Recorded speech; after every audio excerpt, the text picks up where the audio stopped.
Possum Patty here. It's June 1st, the first day of International Nature Journaling Week.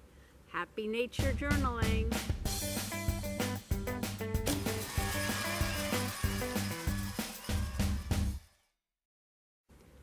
I'm over here on the sand mound and I'm going to do a little sketching of plants. Plants is a theme for today. And I have a very interesting boneset plant here I'm going to sketch. And there's some other interesting plants up here. I might sketch another one or two of them. Cute little cinnamon fern next to me. Here's the little miniature cinnamon fern. Some of them are so tall, but this is quite small. And this is the boneset plant with very unusual leaves. It's like the two leaves have become one leaf, one perfoliate leaf. Has very fuzzy stems, and the veins on the bottom side of the leaf are fuzzy too.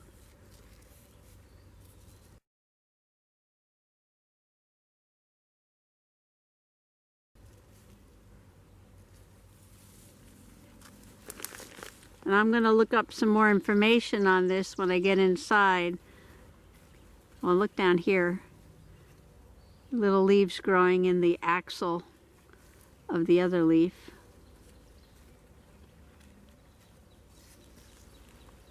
So my little sketch of the boneset plant took up the whole page.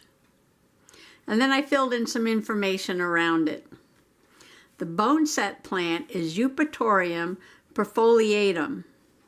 It is a native to our area and it is in the aster family. Perfoliatum means that the stem goes through the leaf. It looks like there's two leaves that are fused together.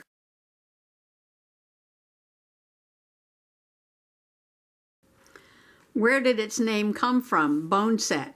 Some people believe because this plant was used to treat breakbone fever, or it's called dengue fever, in which the bones ache a lot.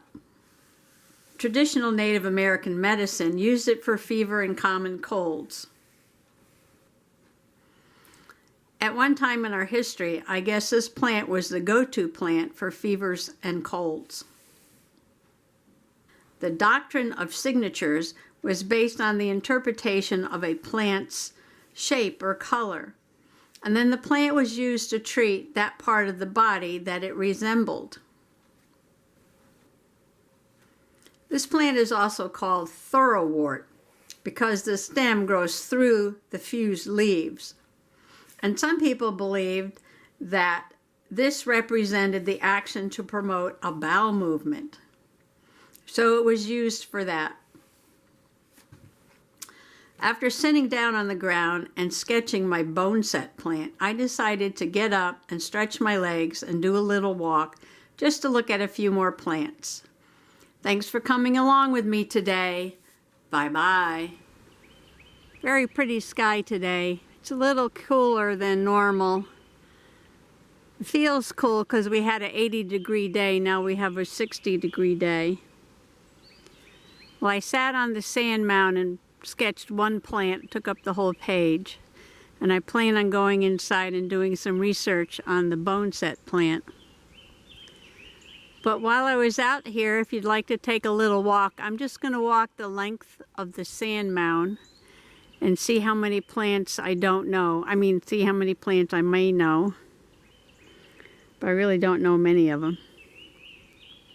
All right, this is a spot where I tried to grow some pumpkins last year, but they didn't do well at all in this soil. And I believe this is sand that was brought in on a truck, so there's no telling what kind of seeds came in with the sand from the quarry.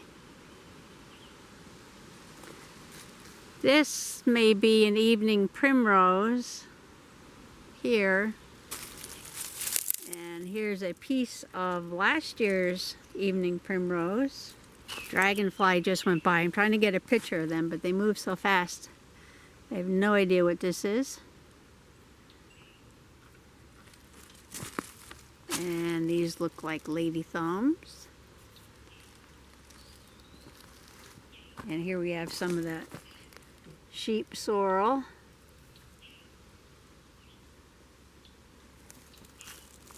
And maybe a evening primrose there.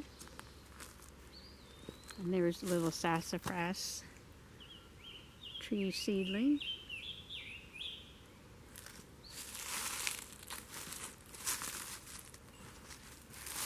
Oh no. I think this is Japanese knotweed. I hope that didn't come in. We don't want that here at all. I'm going to rip that up right now while I do some invasive plant control here. Ooh. Wow. Got a root on that.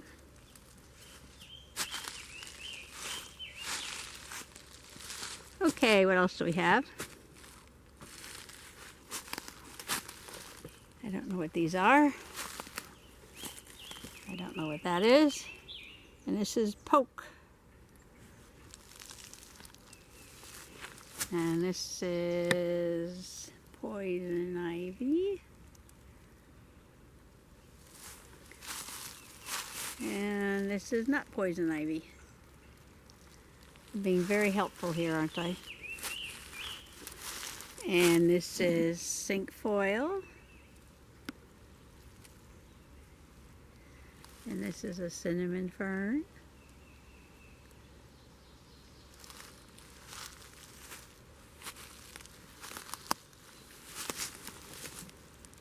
And this is a pretty mullein.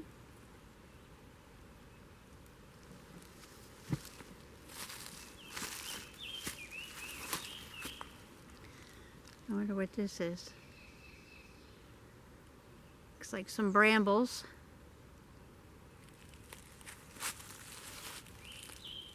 And I don't know what this is. Moonseed maybe?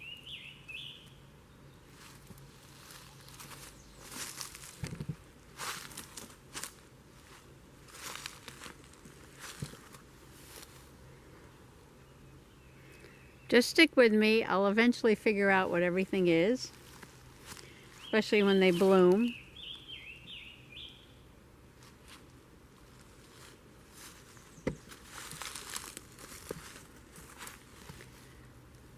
This looks like sweet clover. Oh, let's see what that is.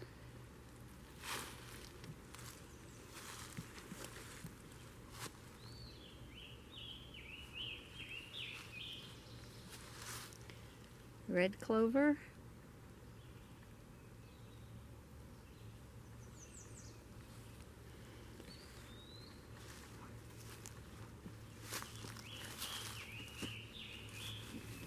Violets.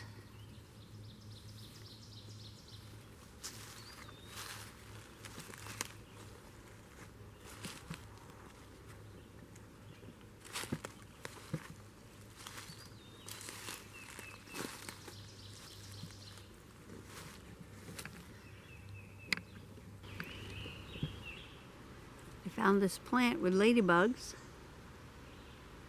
There were 3. One of them took off.